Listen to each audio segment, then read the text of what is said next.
The making of the key was an 11th hour addition to the episode. We shot this on the very last day of shooting, at the same time we shot segment number 2, act 2 of the key. There was a bit we had slated for the running order of Yes, This Is Comedy 7 called Fast Food Feds, which we never got around to actually shooting.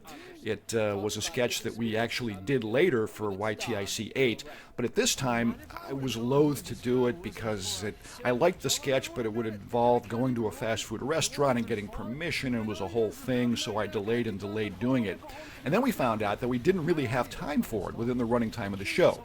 But in the time we did have left to fill in the 30 minutes, Les Szekely came up with the idea of doing a promo for the making of the key to run at the very end of the show and sort of pay off the first 4 segments of the actual movie, The Key, which I thought was a really nice idea.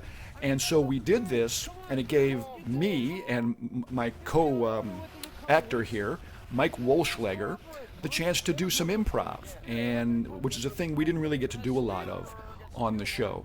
And Mike plays this guy who is the stunt coordinator on the movie as kind of this Jamaican Scandinavian guy, which was totally made up in the moment, very funny. So later in editing, I named his character Michael Lindstad Andersson, sort of after his dialect, and I used names of members of ABBA.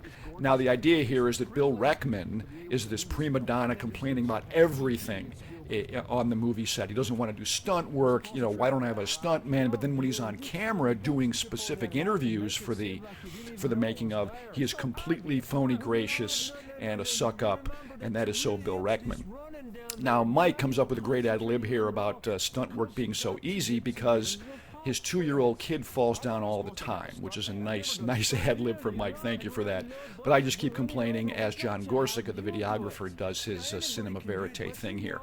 And I think this was a nice button to everything in the show, and it helped us win those two awards that came later. So thanks everybody for the hard work.